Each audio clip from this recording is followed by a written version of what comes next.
Hello everyone, my name is Ben Goldsmith from Goldsmith Property. Over the coming weeks I'll be sharing with you some of the systems and processes that we've used to source more than 25 properties in the past years. I'll be making some bite-sized videos over the coming weeks that I'll be sharing on social media, and I really hope I can provide some value in these videos for those of you who are thinking about investing in properties in the coming years and to help you in deciding what is a good property investment for you. So this is the spreadsheet we use for the initial cash flow analysis. If it passes this test, then it might be of interest and it's worth looking at in more detail. The spreadsheet is used for single lets and HMO cash flow analysis, as well as the analysis of the capital left in. In the previous video, we looked at cash flow analysis for single let properties, but this time we're going to look at HMOs and the cash flow associated with HMOs. Before I do that, it's worth spending a few moments explaining what HMO is, because there's some confusion about this. Some people think a property has to be 5 or more people and be over 3 or more floors to be a HMO. This is not the definition of a HMO, but the criteria for a HMO to meet the mandatory licensing requirements when it needs to have a HMO license. Smaller properties can still be HMOs. In fact, the definition of a HMO is a property rented out by at least 3 people who are not from one household, for example a family, but share facilities like the bathroom and kitchen.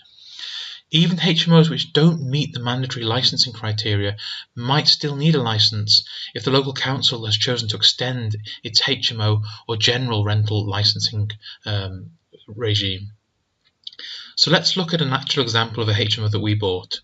This is a 7-bed family home that we bought for $155,000.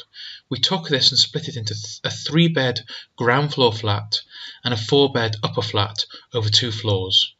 We did this for a few reasons. We thought it would be easier to get a higher valuation for 2 flats because it gave us flexibility if we wanted to sell as smaller flats are easy to sell, and because the council in this area is very against HMOs and will probably have resisted a planning application for a large HMO in this property. The property cost us £90,000 to convert into the 2 flats.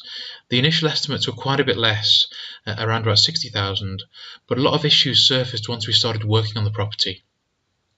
As single lets renting out the 2 flats separately to families or couples, we would have received about £1,150 a month in rent. You can see that the cash flow was okay at 4%, £220, but if interest rates increase to 5%, the profit is marginal, and at 6%, we're actually losing money on this property every month. So this does not meet our criteria. We would not have bought this as a single let investment.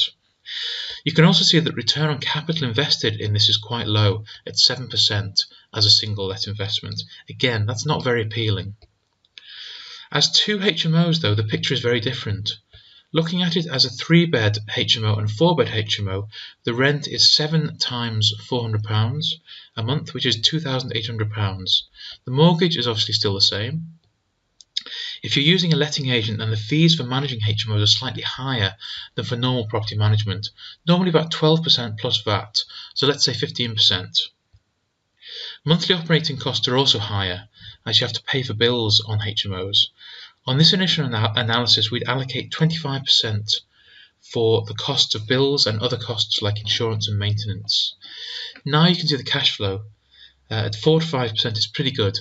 £800 to £980 a month, and even at 6% there's a profit of £630 a month. Now we actually manage this property ourselves, which makes the cash flow analysis even better,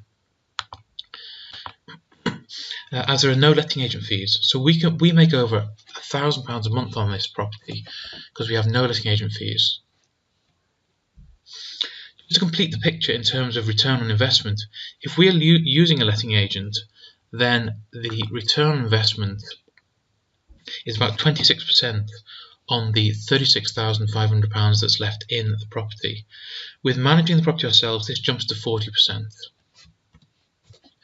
as you can see, which is about the return that we're looking for on HMOs. We typically want to get our money back in about 2 years, which would be a 50% return on capital invested or higher.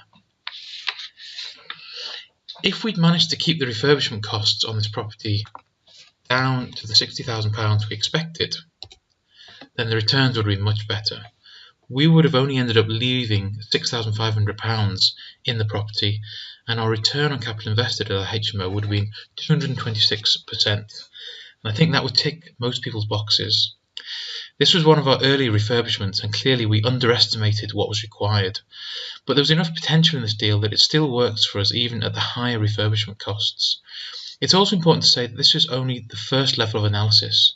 If a HMO property seems to work based on this analysis, then we do a much more detailed assessment of the property, which is on another spreadsheet. That spreadsheet breaks the project down into the two periods: the initial period with one finance arrangement while the refurb is done and letting start, and then the second period when the property is refinanced at a new valuation.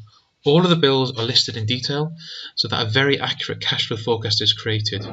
I may look at this and show you how I do that in a later video. I hope you found this video useful. If you did, then please like the Goldsmith Property Facebook page, share the post, and keep visiting us for more information on property investing strategies and systems. Also visit our website for more information on what we do and how we can help you. You can see our website at www.goldsmith-property.co.uk. If you have any questions, then please post them below and I'll try and answer them as quickly as I can. Thanks very much for watching. Bye.